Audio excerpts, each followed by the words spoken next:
young woman's body has been discovered in Trinidad and Tobago 6 days after she went missing.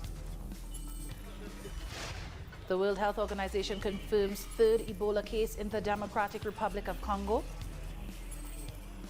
And Peru's president swears in new health minister as anger mounts over the management of the coronavirus pandemic.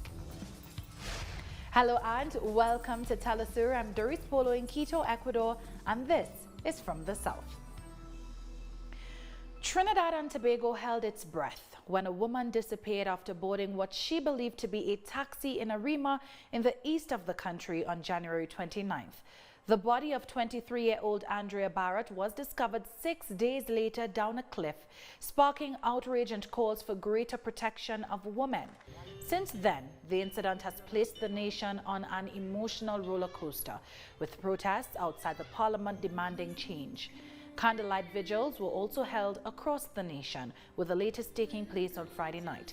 Barrett, a clerk at the Arima Magistrates Court, was cremated yesterday amongst hundreds of mourners.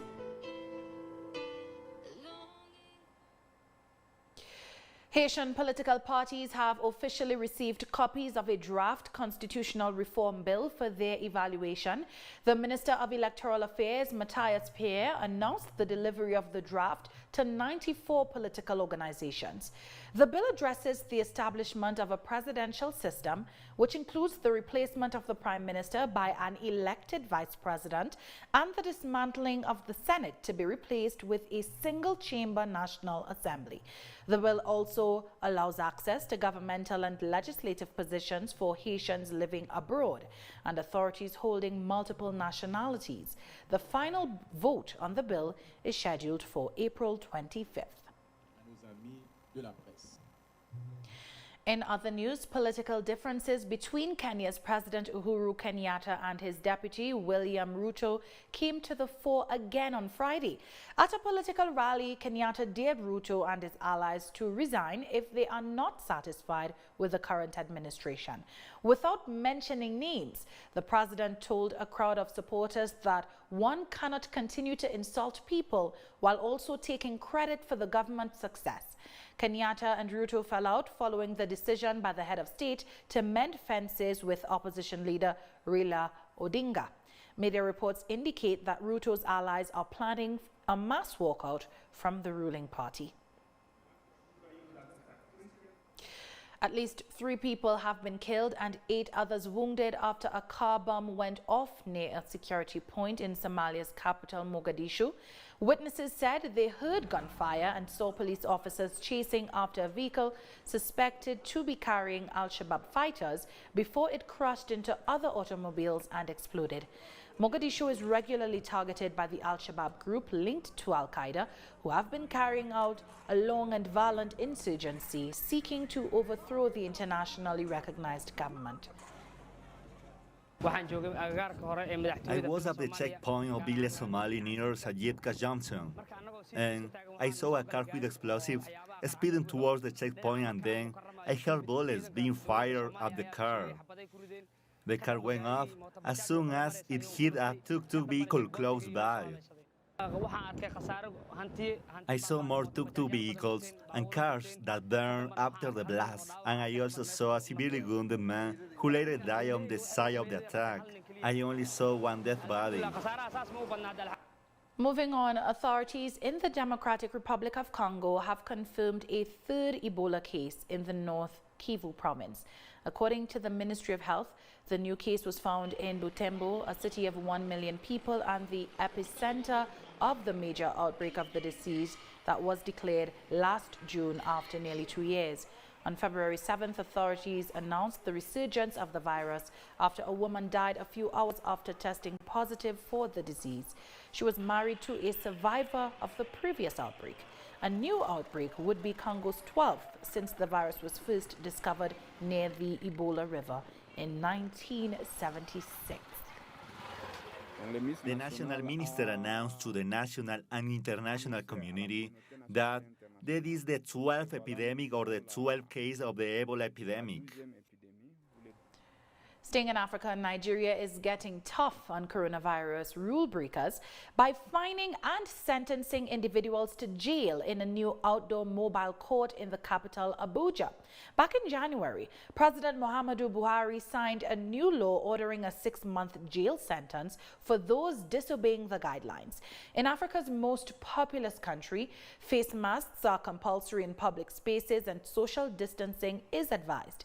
Nigeria is facing a second wave of the pandemic with more than 140,000 COVID-19 cases and almost 2,000 deaths. A new strain has also been discovered in recent months, but it is not known whether it is more contagious or deadly. Meanwhile, the country is expecting to receive 16 million doses of the AstraZeneca vaccine through the COVAX facility by the end of the month. The impact of the mobile court is what you can see around Abuja. Everybody is wearing face masks. Everybody is just putting on face masks around Abuja. If you go to Karo, you go to even neighboring states like Maraba, that are border community, you see people putting on face masks. You go to areas like Kubwa, you see face masks. And in this area here, you see everybody on face masks. Everyone fully on face masks. And even the corporate entity are having their sanitizer, their sanitizers, their washing point already. And that's the beauty of it. So the court sometimes, the court imposes a community service on them. It gives a fine, the payment of a fine, or an option of community service for 2 weeks. That's what the court does, but it is the discretion of the court. The court can send to prison. Now, the United Kingdom's Supreme Court has ruled that cases brought by the Niger Delta communities, Bill and Ogale, against Royal Dutch Shell can continue in English courts. Lawyers described the ruling as a watershed moment for the accountability of multinational companies. The judgment overturns a previous decision by the Court of Appeal and marks the end of a 5-year battle for justice. The two Nigerian communities of more than 40,000 people say decades of pollution have severely affected their lives, health and environment. In fact, in 2011, the UN concluded it would take 30 years to clear up the vast amounts of pollution in the area. Dozens of Tunisian youths blocked roads in the Tataouine region on Friday in anger over unkept government promises to provide work and investment. In November last year, the administration of Prime Minister Ikem Mechichi pledged to create hundreds of jobs and a fund to launch economic projects in Tataouine after talks with union leaders and protesters following months of demonstrations. 3 months later, the protest movement launched further strikes, saying concrete measures had not materialized. Tataouine has an over 30% unemployment rate, one of the highest in the country, while poverty is around 17.8%. The president of Libya's newly elected interim government, Mohamed Younes Menfi, arrived in the eastern city of Tobruk on Friday, where he met with regional leaders. The visit follows a UN-sponsored conference last week in which delegates from Libya's warring sides picked 4 leaders to guide the nation ahead of December elections. Menfi, chairman of the Presidential Council, immediately met with dozens of tribal leaders, elders and activists at the headquarters of the parliament. The formation of the Presidential Council was a major step towards unifying the North African country and ending the conflict sparked by the 2011 US-backed military intervention that overthrew Muammar Gaddafi. On that note, we'll take a short break now. Join us in a few.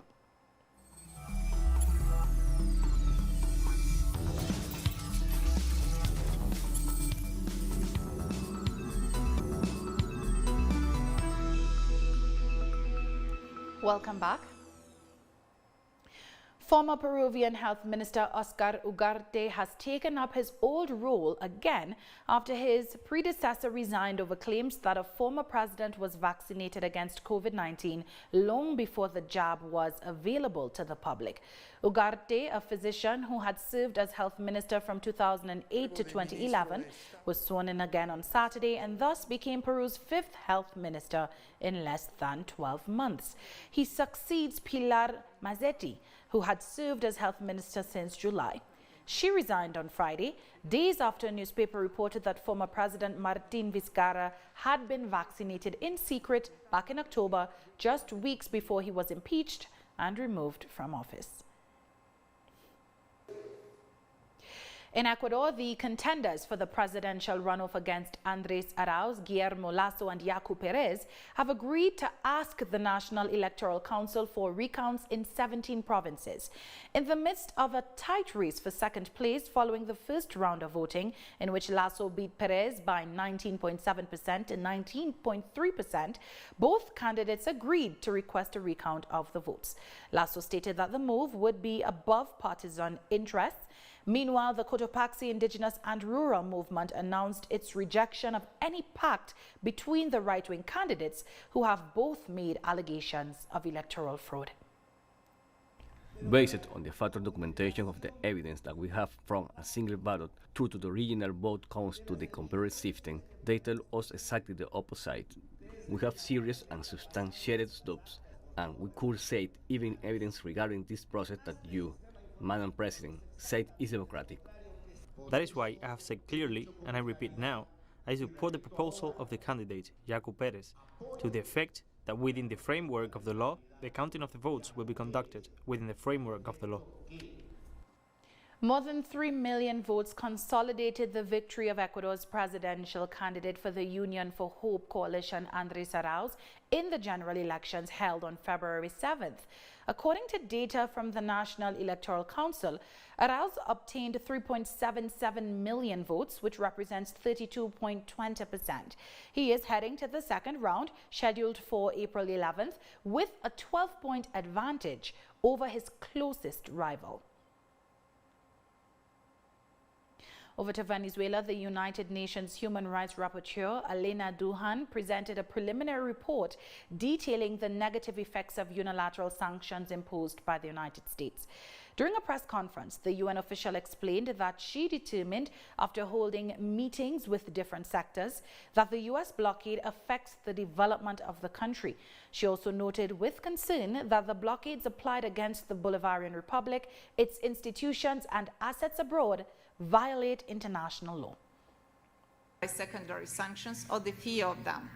Donors and international humanitarian NGOs, beneficiaries of assistance from the international organizations traditionally financed by Venezuela, while low-income people, women, children, and people with special needs or chronic or severe diseases are affected most with regards to the whole scope of human rights, including civil, political, social, cultural, and economic rights. In Argentina, the governor of Tierra del Fuego, Gustavo Melella, denounced the incursion of a United States nuclear-armed submachine and British military aircraft in a peace and cooperation zone recognized by the United Nations. Melella stressed that the incident represents a serious violation of UN resolutions concerning Argentina's sovereignty over the Malvinas Islands. Currently, the United States Navy and British Air Force are carrying out joint military exercises in the South Atlantic, which has been declared a zone of peace and cooperation by the United Nations. In Colombia, the hearing of the Inter-American Court of Human Rights against the state regarding the genocide of members of the Patriotic Union Party over 30 years ago has concluded. On the last day of the hearing, the court heard from victims who alleged that more than 6,000 assassinations and several other crimes were committed against members of the party by state agents. For its part, the defense affirmed that peace organizations continue investigating the events in order to compensate those affected. Meanwhile, experts from both sides offered their account to establish responsibility for the genocide. We're taking one last break, but don't go away.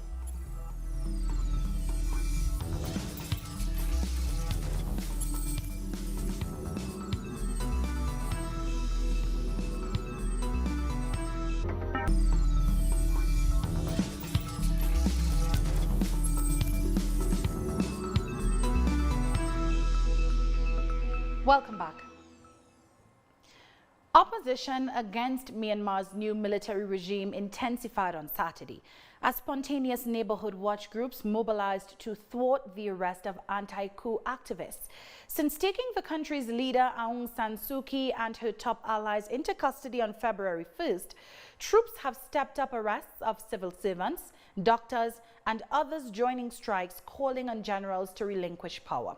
According to the Assistance Association for Political Prisoners, more than 320 people have been arrested since last week's coup. Now, in the city of Yangon, 100 Buddhist monks have prayed outside the U.S. Embassy against the coup. Meanwhile, the United Nations has demanded the release of ousted leader Aung San Suu Kyi. We are not protesting for a person or an organization, so we are not holding organizations' flag or parties' flag. We just hold religious flags. We just want our country to escape under the military dictatorship, to be peaceful and developed. We don't want to go back to the darkest era before 2010. We want peace, and we are against the military dictatorship. We are going to support the civil disobedience movement. We will donate some amount of money, funds, by local and international donors to people taking part in the civil disobedience movement. In Thailand, hundreds of anti-monarchy demonstrators have gathered in Bangkok, calling for the kingdom to abolish its draconian royal defamation laws. Momentum for the youth-led movement, calling for an overhaul of Premier Prayut Chan-o-cha's government, has slowed in recent months due to a fresh wave of coronavirus infections. But the recent detention of 4 leaders has spurred action, bringing hundreds back to one of Bangkok's main squares under the close watch of scores of riot police. The leaders were charged under the lèse majesté law, which carries penalties of up to 15 years per charge if found guilty of insulting the monarchy. And as former U.S. President Donald Trump's second impeachment trial continues, Senator Bernie Sanders has praised House prosecutors for putting a solid case forward. The House prosecutors have, I think, done a very good job in asking a fundamental question. And they have said over and over again that Trump was perpetrating a big lie when he said that the election was stolen from him and that, in fact, he won by a landslide victory. That's what Trump repeatedly told his supporters. And the question that I'm interested in asking Trump's attorneys is, do they believe that's true? Who won the election? Are the House prosecutors right in saying it's a big lie? I happen to think that's true. It is a big lie. Or do they still perpetuate the myth, the big lie that Trump won? Mario Draghi has been sworn in as Italy's new prime minister under a newly formed national unity government. The former president of the European Central Bank was officially appointed by Italy's head of state, Sergio Mattarella, in a ceremony held in the presidential palace in Rome. Draghi becomes the 30th prime minister since the birth of the republic in 1946, after receiving support from several political parties. The World Health Organization has said there is no evidence that the coronavirus, which has infected more than 2 million people globally, was made in a lab. A WHO team that visited a Wuhan seafood market initially believed the epicenter of the outbreak, said that their findings indicate that COVID-19 probably originated in bats, but says it is unlikely the bats were in Wuhan. Some questions have been raised as to whether some hypotheses have been discarded. Having spoken with some members of the team, I wish to confirm that all hypotheses remain open and require further analysis and studies. Iran's President Hassan Rouhani has warned that the country risks having a third coronavirus wave if citizens lower their adherence to health precautions. We did not have the red province in the highest on Iran's color-coded risk level. Last week, or the one before, it was orange, yellow, and mostly blue. Sadly, one of our provinces, Khuzestan, is now red in some of its counties, and some others that were yellow became orange. This is a warning for all of us. This means the beginning of moving towards the fourth wave. We all have to be vigilant to prevent this. The U.S. Secretary of State Anthony Blinken recently said that he does not support Israel's claim over the occupied Golan Heights, despite noting that the territory is relevant to Israel's security. Our correspondent has the story. Washington has no legal foundation to speak about the sovereignty of the Israeli entity over the Syrian Golan Heights, like Tel Aviv does not have the right to claim this Syrian territory. This is the opinion of many Syrians who endured that this is a Syrian Arab territory, and it will always be like that, and that they would not stop fighting until its total liberation. Netanyahu does not have the right to say that Golan is going to remain under the sovereignty of the Israel entity, because East Palestine is a territory that belongs to the Palestinians and the Arabs, as well as Golan is a Syrian Arab territory, and without question it will remain like that. Syrian people and leadership are determined to continue the struggle to release occupied Golan and recover all occupied territories. In spite of this new position of the United States administration, which contradicts the position of a former President Donald Trump regarding the occupied Syrian goal, and on the ground the situation remains the same. The Israeli occupation regime, with the support of Washington, continues with its colonialist plans in that Syrian territory. In addition to stealing its natural resources and expropriating its growing land, it uses this territory as a platform from which launch continuous aggressions against the Syrian people and army. The presence of this occupying entity in the Syrian territories is not legal and violates all international and humanitarian laws. And this violation continues with the support of the United States. So, the change of position on this matter, it is no more than an act of media propaganda that contradicts the actual U.S. action in favor of the Israeli occupation, which is the essence of the problem. In the War of Liberation of October, 48 years ago, the Syrian Arab army recovered a third of the Syrian Golan occupied by the Zionist entity. However, and despite the numerous resolutions of the United Nations General Assembly and its Security Council, which demanded to put an end to the Israeli occupant since 1967, the Zionist entity has under occupation an area of 1,200 square kilometers, rich in natural resources, located in the south of Syria, a situation that the Syrians are committed to change in disregard of Washington's support to the Israeli occupation of this Syrian territory. Si Washington appoggia o no la occupazione israelí a este territorio sirio. Hisham Wannous, teleSUR, Damascus, Syria. And with that, we've come to the end of this news brief. You can find these and many other stories on our website at telesurenglish.net. And join us on social media, Facebook, Twitter, and Instagram. For teleSUR English, I am D.R.C. Thank you for watching.